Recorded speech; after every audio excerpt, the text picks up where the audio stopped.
Listeners of Cool 99.1 FM usually get a mix of adult hits, like Carrie Underwood. Thursday, though, they got a mix of voices. Here's Holly Menino and Melissa Fry. We've got, again, about 30 minutes to go in this matching hour. Now from KEZI 9, Brandy Smith and Justin Stapleton. They're a little competitive, we're a little competitive. Holly and Melissa, myself, Brian, and Justin took over the airwaves for a few hours to raise money for the Children's Miracle Network. Okay, this next break will be your last one. Cool's program director, Barry McGuire, made sure we didn't mess it all up. Thanks a lot, guys. Good job. In between songs, we put out the call. Call us up right now. And you, well, called. One of the stories that really brought in donations came from Angie Anderson. She talked about her son, AJ. He was born June 13th of 1999, and he passed away in October 17th of 1999. He spent his entire life in the hospital, every single day. You don't get to do the normal things, and it was 3 weeks before I got to hold him for the very first time. How hard is that as a mom? It was devastating. Even more devastating for Angie, the idea that AJ could be forgotten. He's not here to make his mark on the world, so I try to do that for him and to make a difference. That's what Angie hoped to do by telling AJ's story on the radio, to make a difference by inspiring donations to the organization that helped her family through its darkest days. They took such good care of us, and it's not a thing I would wish on anybody, but they're amazing. You can tell by the smiles on their faces and the way they crack each other up. These Sheldon High School seniors are having a good time. How's dance practice going? Very fun. Girls need a little work, but yeah, us guys got it. Doesn't matter if you love him. I'm not sure about that, but what these guys do got is a legacy to live up to. It started at Sheldon, that they really created this legacy for this community and for this hospital. Just put your paws up. Every year for the past 20, senior boys have competed for the title of Mr. Irish. And every year they've collected thousands of dollars for the Children's Miracle Network. This program has just made a huge impact on a lot of young people's lives. 20 years now, that's a long time. So we're very proud of that, but obviously it's spread, and we're happy to share with other schools. Then on 5, 6, and 8, you're going to walk the other way. And not only was it the first pageant of its kind, Mr. Irish is also traditionally the first of the season. There's a little bit of a pride, I mean, all over school, so gotta hold that above the rivals. Any pressure? I hadn't thought about that.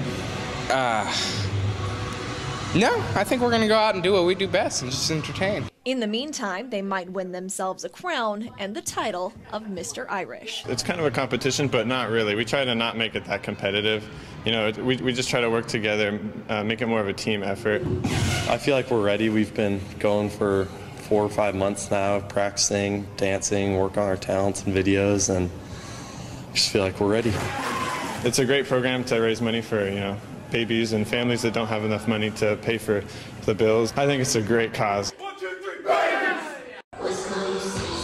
they started their dance only 4 days ago. These guys will be the first to tell you their moves look a little rough right now.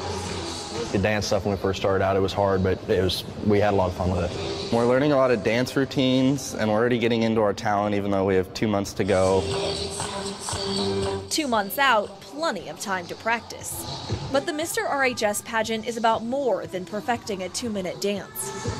I myself was a preemie baby. I was born over a month early, so I really want to do something to help them. This kind of fundraising is crucial to being able to run the hospital. This will be like one of the biggest high school memories that we're all going to have together. So that's really what I want to take out of it too. I always tell them it's the one thing they get to do in their high school career that's got nothing to do with themselves. Valerie Tisler has been the Mr. RHS advisor for the past 9 years. She knows how much this year's seniors can raise for Children's Miracle Network, especially since the pageant brought in $10,000 last year. We do a bowling for the babies, tip Mr. RHS at one of our local restaurants. They're doing a pool party this year. We're selling calendars. Not bad for a town with a population of just 4,100. We have a really generous community. They amaze me time and time again. I just love some of those smaller communities because they have such an amazing heart, and you can tell when you go to their pageant and when you see what they're capable of doing. It's inspiring. These high school seniors are also inspiring younger kids. They each have littles, elementary school partners they're getting to know who will help them during their pageants. The Mr. RHS contestants are kids these tykes can look up to. I'm proud of all the guys because I wouldn't expect most of them to try this hard and to actually participate, and they've all been doing really good. It's good to see them come together for something bigger than just high school. You know, they're really helping out, and seeing them mature is like, it's huge. It's really cool to watch. I always love doing your tour. This might look like a fireside chat, but this group of students from Churchill High is actually getting a kind of pep talk. And to know that your baby is premature and that they're sick and that you can't help them is really a very hard thing for our families. Alexa Sharps is the local director of the Children's Miracle Network. Every year she takes students from 18 different schools through the pediatric and neonatal intensive care units. I think it all starts out very social and really fun, and I think when they come on the tour, it becomes a lot more real as to why they're doing it, the families behind the cause and the work that they do. The tour for the Mr. Lancer contestants starts out pretty lighthearted. They shoot some baskets in the outdoor treehouse and snap some pictures. Then they scrub in. Once inside one of Sacred Heart's 2 NICU pods, this large group of students meets 2 very small newborns. Darla and Damien are twins, just about 2 weeks old. Just seeing these 2 itty-bitty babies is enough to have a very big impact. What was your favorite part of the tour? Definitely seeing the babies, seeing like what we were helping. Definitely the twins that we saw. They were, the cutest little kids and just had that one little issue that they couldn't survive on their own. And so it was really great to see them. And they realize what they're doing is important and that it affects these families, so it's definitely a sobering experience for them, but it's a wonderful experience too. 1, 2, 3, say babies. Babies! A wonderful experience that will stick with these high school seniors well beyond graduation. You got to give back to the community and do something special in high school. If you have a chance to give back to your community, just try and do whatever you can. Propped in the laps of their parents, twins Damien and Darla Scott look downright tiny. She weighed 3'1", and he weighed 3'6". So they were born 9 weeks early? 9 weeks and a day, yep. So for the past 5 weeks, the twins and mom and dad lived in the neonatal intensive care unit at Riverbend Hospital. We enjoyed all the nurses, all the doctors. We got to know everybody. I was there 12 hours plus a day.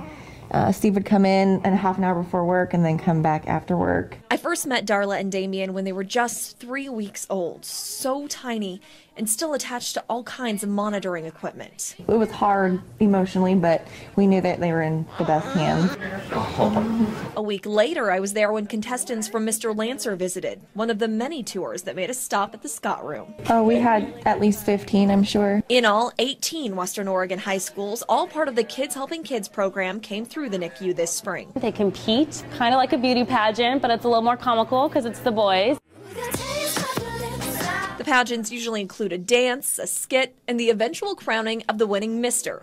OHS, Wolverine, Lancer, Axeman, CV, Tiger, THS, Billy, Lion King, Bulldog, LHS, Spartan, North, RHS, Irish, or Miller. But it's not all about getting the title. Leading up to the pageant, the contestants raised money for Children's Miracle Network. Last year, the Kids Helping Kids program raised more than $350,000. To be a Children's Miracle Network hospital, you have to be a non-for-profit, and you have to have a full pediatric unit and a level 3 NICU unit. None of the money raised through the program is spent on administration. Anything from buying little diapers to donor breast milk for our babies. And the equipment to take care of babies born a few days, weeks, or months early. We are so thankful to have that facility as close to our home as it is. You hear about Children's Miracle Network, but until you have a baby or two that are, part of that, it's really awesome seeing what they raise money for.